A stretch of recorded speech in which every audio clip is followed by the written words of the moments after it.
Everyone in New Jersey loves food. We like cooking it, we like eating it, we even like talking about it. So with a big election coming up, I thought, let's get the people running for governor into the kitchen and get to know them through their favorite foods. Hi, my name's Steve Sweeney. I'm running for governor of the state of New Jersey. What I love about New Jersey is basically everything. New Jersey is the most diverse state in the nation. Its population and its landscape. I think we got the greatest state in the nation, and I'm born and raised here, and I'll never leave. I love it. Being in proximity to New York City, Washington, D.C., Philadelphia, all great places to visit, but we always want to come home. I was 20 years in the Senate, 6 years as a senator, 2 years as majority leader, and then 12 years as the Senate president, and I didn't go to college. I'm a union iron worker that got involved in politics because I have a daughter born with a disability, and I didn't like the way people with disabilities were treated. Today, on Cooking with Koppell, I'll be making a caprese salad and a steak. I'm a meat guy. I like steak a lot. I can't wait to get started. Okay, Senator Sweeney, it's great to have you here. What are we going to be cooking today? Well, you know, I'm not someone that eats a lot of vegetables. Okay. So we're going to have a steak. We're going to have a caprese salad. Yeah. It's perfect for my diet. Okay. Is it like when you picture a good steak or a caprese salad, like, does that take you a certain place? Is it? It's just, you know, it gets me in the right place. You know what I mean? Because I don't eat enough things good for me. Yeah. So tomatoes are good. Well, that's probably partially politics is not good for your diet, right? Oh, politics is horrible for your diet. You know, you're normally out, you're eating late every night, you're just doing a little bit of too much every night. Yeah. And it really can affect how you are. Like, I work out 6-7 days a week now because from doing all the wrong things, I became a diabetic. Oh, wow. And I don't like taking pills, and I don't like taking insulin, and I didn't like my legs going numb and my feet going numb. I can see why that would, so why you wouldn't like that. But I mean, we reversed it. Yeah. Because, you know, when I first was diagnosed with diabetes, I was ecstatic because I thought I had cancer. Knock on wood. I get it. I get it. And I had lost a brother to cancer. So I was terrified. But when I lost like 30 pounds in a couple months, and I was eating and drinking and doing everything you shouldn't be doing, you're not supposed to lose weight. Right. So when I found out I was diabetic, I was relieved. But diabetes is a really bad disease. Yeah. It infects a lot of people. And way too many people. And it's preventative. I mean, you can do things. And again, your eating habits absolutely can keep you from getting there. Right. Now, I wish I had learned that before I got there. Sure. But I got there, but I did something about it, which I'm proud of. Right. And if something is eating more steak, that's not all bad. No. So why don't we jump in with that? So it looks like we can take a first step on the steak, let it cool, and then we can work on the salad while we're getting ready for the second part. Does that make sense? Sounds good to me. All right. So what's your course of action here? Well, we're going to do it We'll start by searing. So I'll get these up pretty hot. Tell me a little bit about, so you're an institution of the New Jersey political scene. Yeah. And so how did that come to be? Where did you start? Did you go jump right into politics, or did you have a first phase of your career in life? You know, it's kind of a story that you don't hear a lot about. Yeah. I'm a union iron worker by trade. I didn't go to college. I went to apprenticeship. Mm-hmm. And I was living pretty typical life like construction guys do. So what does that mean? People hear that all the time. It says you're an iron worker. What is that? I think a lot of people hear that. They don't even know what it means. Well, we build bridges. We put up the steel on buildings. You know, up in New York, honestly, like you see all those high rises. They're all my guys that built those things. So that picture of the row of guys sitting on the I-beam, like, that's you? Well, we don't do that anymore. We don't do that anymore. In fact, when I first started as an iron worker, I'd watch these guys drive 100 miles an hour, get to the closest bar, drink as many beers and shots in half an hour, and run back. And I was like, I'm not that good. That was pre-OSHA, I guess. Yes, there was no OSHA. In fact, my very first job, foreman said to me, "Hey, kid, give me that belt. There's something wrong with it." And I handed it to him, and he whipped out a knife, and he cut the lanyard off. And he said, real iron workers don't tie off. And I was like, oh, I think I made a mistake, but it was a great career. Yeah. And unfortunately, I fell off a building once. Oh, you did? Yeah. Maybe you should have had a safety lanyard on. Should have, but I didn't. There you go. Okay, we're going to go ahead. I think so, yeah. I think mine's pretty hot. Let's see what happens. Yeah, that's good. Yeah. So, So how long were you doing that? Out on the job sites and really. I was in the field for 12 years. Oh, that's a long time. Working on buildings. Yeah. And like I said, it's an interesting career because not everyone can do what I do or what I did. Yeah. You know what I mean? One, if you have an issue with heights, it's a problem. Sure. You know what I mean? So like I said, it's something I was always proud of doing because my father was mad at me. He wanted me to go to college. Yeah. Was he in the trades also? Yeah, he was with the Ironworkers Union. Oh, okay. Right? And I said, well, I'm not going to go to college. And he said, well, you're going to be an iron worker. And I said, well, I got a fear of heights. I'm not going to be an iron worker. He said, well, then you're going to go to college. So we kept going back and forth with it. It was A or B. Yeah, and I wound up becoming an iron worker, overcoming my fear of heights. Yeah. And, I think why I had a fear of heights is when we were little, my parents used to take us up to New York City, take us out to dinner. And the Empire State Building didn't have all those fall things. Right. My father actually picked me up and was hanging me, not over the side, but I thought it was over the side. Right. That kind of makes you nervous. We're getting into some real psychoanalysis here, like childhood memories. Your father held you over the edge of the Empire State Building. You can't forget those things. That's the inner life of Steve Sweeney right here. Yeah, it was. So I think, are we ready to turn it over? I think so. Yeah, I think it's time. Yeah, it's perfect timing. So when did you make the transition from? Was it after you fell that you transitioned from doing the ironwork to getting into the union side? No, I actually moved up through the ranks. It took some time, but I moved up through the ranks and I became the apprentice coordinator for the union. Then I became one of the business representatives. Then I went to work for my international union as an organizer, and now I'm the first vice president for the ironworkers in North America. Mm-hmm. And I had a chance to go down to Washington and relocate, but I love New Jersey. Yeah. I don't want to leave. Yeah. Anyone that really knows New Jersey doesn't want to leave New Jersey. We just got to make New Jersey a state that's more affordable. So like I said, that's the goal here.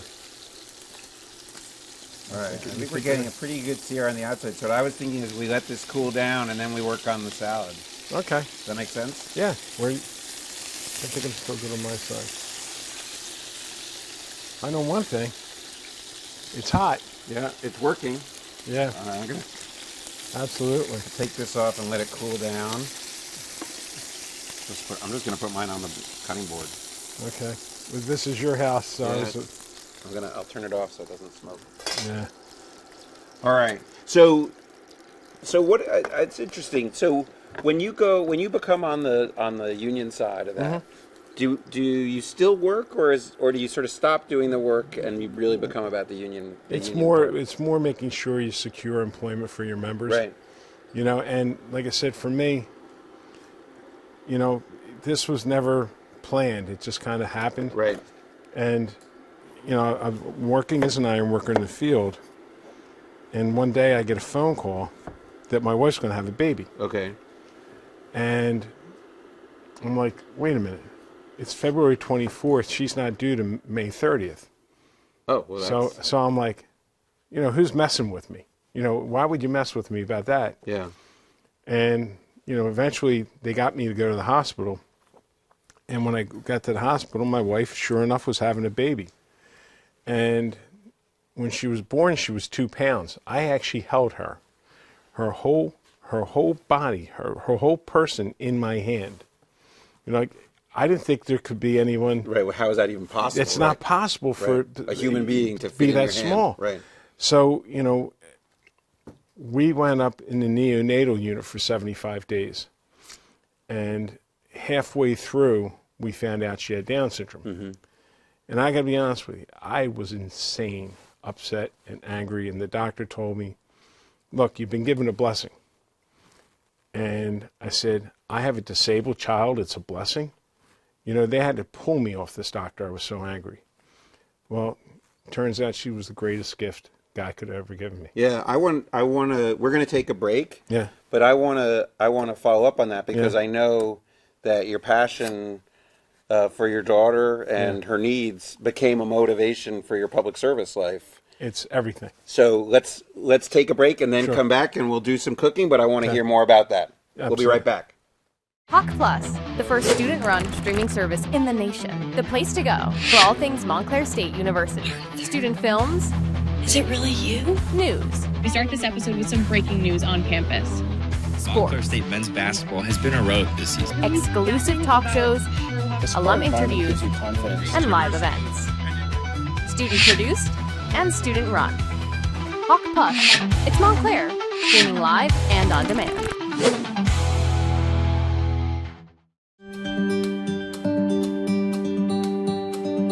Okay, we discovered a major philosophical difference here, which hopefully we won't have major problems, but I made slices and you made quarters. I think we'll still be able to sit down and eat together, but it is an issue. Well, listen, this is, you know, we're one state, but the North, the South, the Central is all a little bit different, but we are one state. Don't even get me started on the mislabeling of Taylor ham, right? Oh, my God. Listen, I don't worry about that because I don't need it. Okay, so I guess we can cut some of the mozzarella too, so we can get that ready. So talk a little bit about where we were. So you said that you know your daughter really that sort of explains your whole career in a way. And paid family leave in New Jersey, which is something I was very, very proud to do, came from my 75 days in the neonatal unit.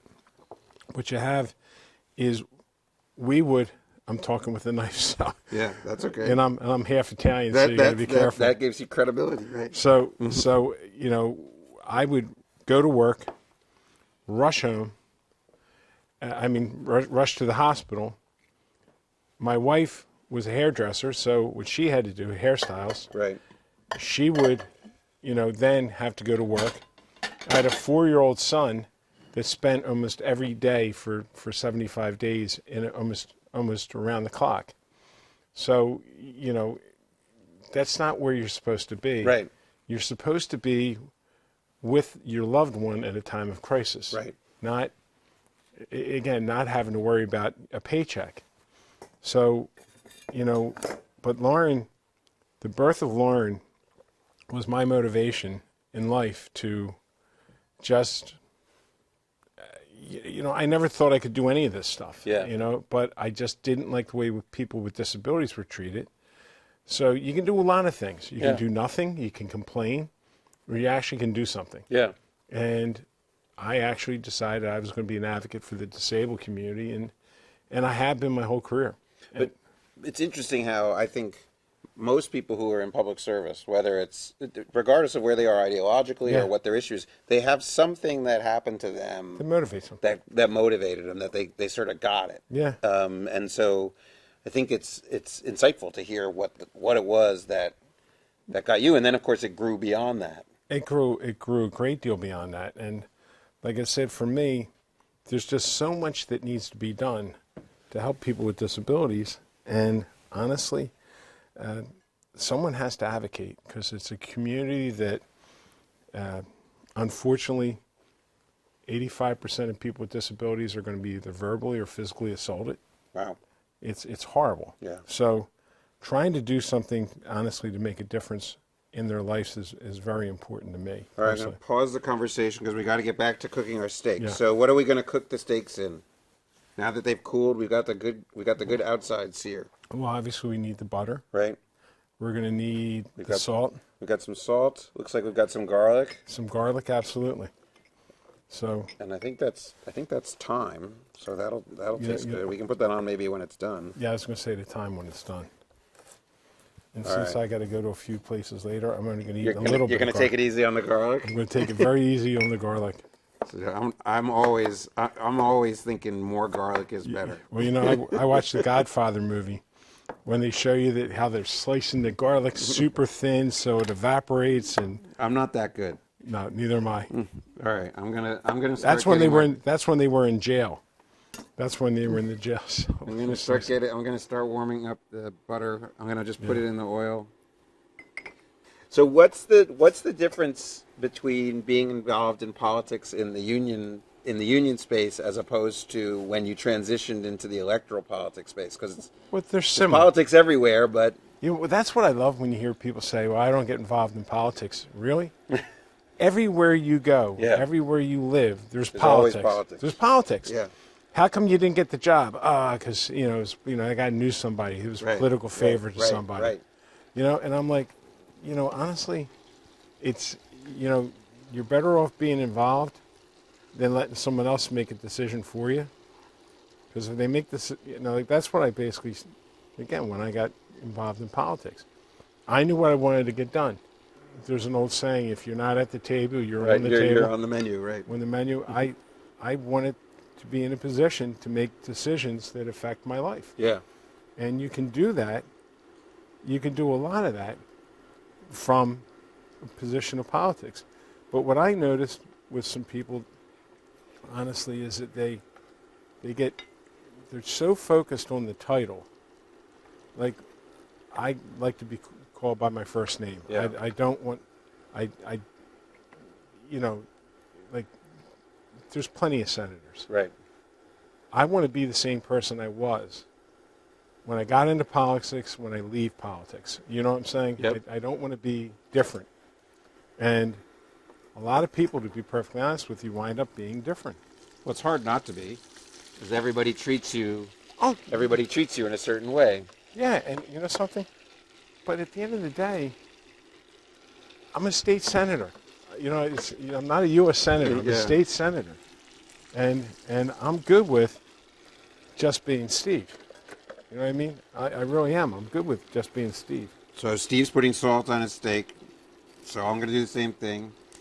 It's this basting that's the key. Is that the key to it all? Yeah, that's what I learned. It's the first part is doing that on a high heat, and this is on a lower heat, and then it's the basting in the butter. Okay. So what has it meant for your family to go on this journey, right? Where it's they didn't necessarily expect that you were going to be in electoral politics like this. No one ever dreamed of it because I didn't go to college. Right. People like myself. Right. They assume that's not for. It's not for not for people with your story. No, and the reality is, we need more working class people. More people who can speak to that experience. Yeah, the actual life experience. Right.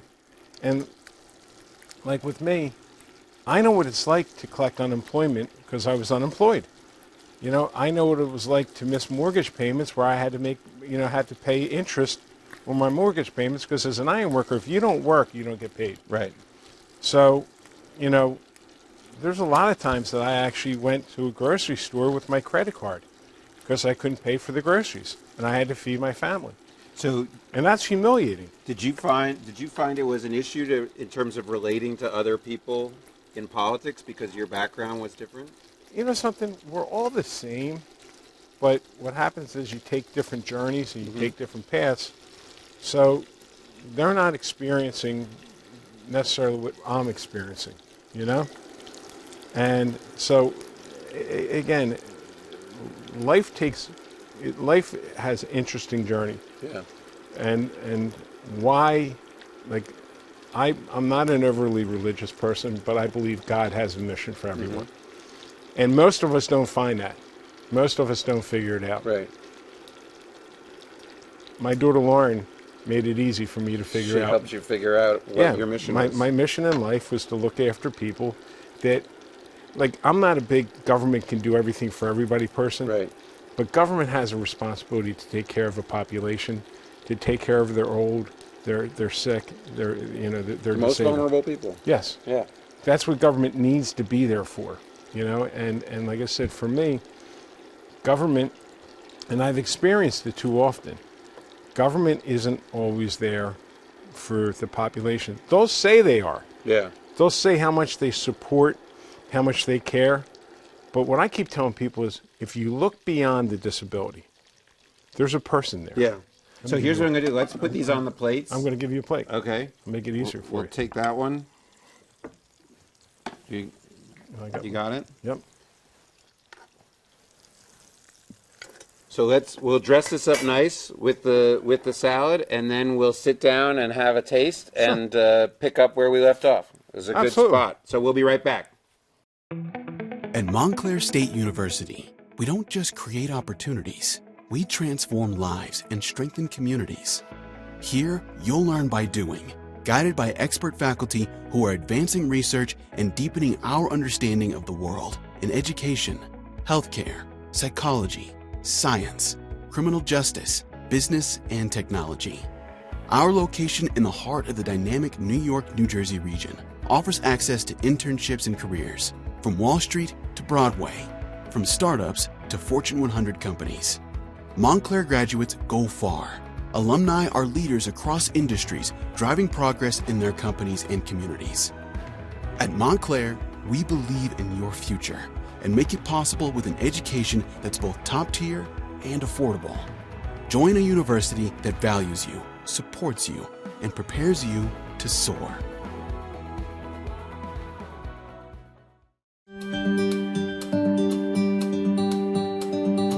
Okay, so here we are. I particularly appreciate our multicultural Yeah. caprese salad. Yeah. Different philosophies on display. I think that's excellent.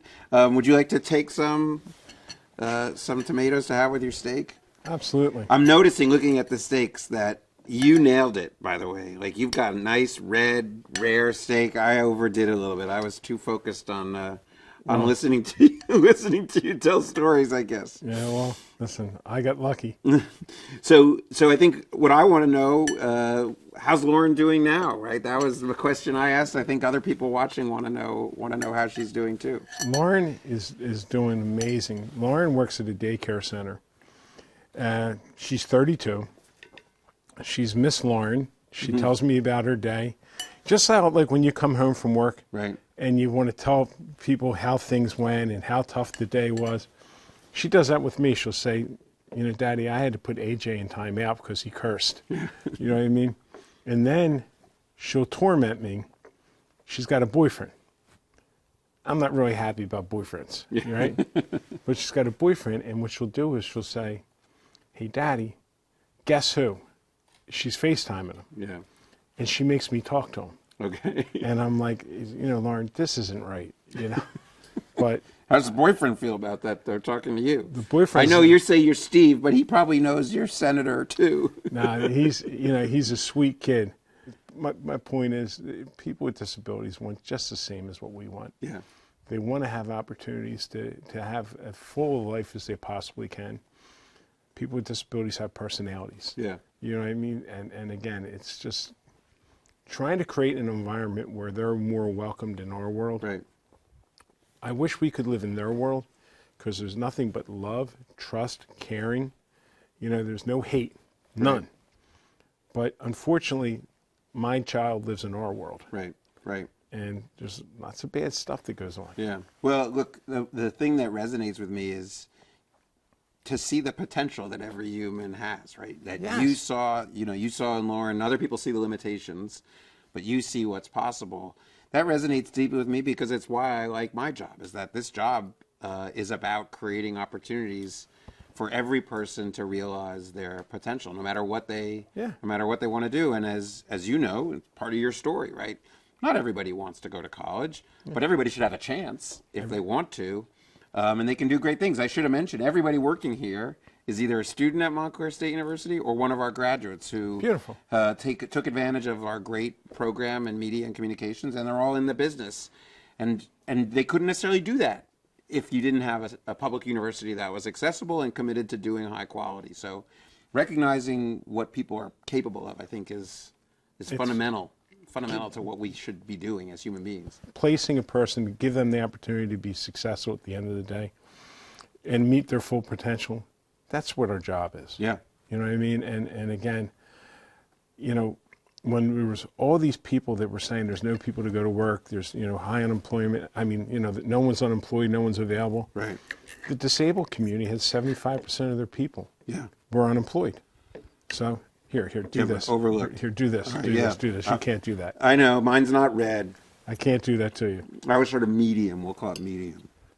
It still tastes pretty good, though. Yeah. I like I said, I can't eat. If it's brown, I'm done. Well, Chef Steve got it right this time. It's pretty good. It's pretty good. I really appreciate the opportunity to come up. Yeah, no, this was a lot of fun. So, how would you? I think a lot of young people today, they see the politics part, they see the shouting and the yelling and the name calling. They don't necessarily see what you described, right? The problem solving and so on. How would you encourage a young person to get engaged in public service, not on a partisan basis, but whether they're R or D or whatever? How would you sort of entice somebody to get engaged? Well, it's their future. It's their world. You know what I mean? Young people, we're making decisions for young people today that are going to be around for a long time. So getting young people engaged and caring about their future is, in my mind, is critically important. And like I said, I would have never done this if not for the birth of my daughter. I'm very proud of what we were able to accomplish because government's supposed to be about helping people, not self-enrichment. And like I said, I think that my career, I have a record that lives beyond me. If you look at it, people are going to say, job well done, because I always looked after the little guy. My dad used to tell me, always look out for the little guy. They don't have the lobbyists. They don't have the voices that everyone else has. Yeah. And I've always done that, like minimum wage. I was the prime sponsor. So what does your dad think? So you're not you were supposed to be an iron worker. You're not exactly an iron worker anymore. Does he feel like you pulled a bait and switch on him? You know, it's funny. He said to me one day, he says, I never in my life thought you would be capable of doing any of this. I said, because I was a screw up growing up. I said, a lot of us are screw ups growing up. I said, Dad, I said, I needed something to get me focused. Yeah. Lauren got me. She helped you figure out what your calling was. She got me focused in a way that I'm proud, because government really is supposed to be helping people, and we don't have to be partisan. We don't have to be angry and nasty with each other. We can respectfully disagree on things, but look for compromise. See, that's what's wrong with politics today. Both sides have a problem if you find a way to get something done. Yeah. It's about absolute victory without compromise. And that's just a horrible formula. Here in New Jersey, I can tell you, 90% of the legislation that's done here is bipartisan. You know, and Democrats do work with Republicans and vice versa. Yeah, there's more that happens than people realize. Yeah, it happens a lot here, and it's good for the people that it happens here. So in that spirit, I'm going to finish by eating one of the incorrectly cut tomatoes. You got it. Which do go well with the steak, by the way. Thank you for sharing. It was great to get to cook with you and eat with you, and we're just delighted that you were part of the show. Thanks for having me. Thank you. We'll see you on our next episode. Thank you.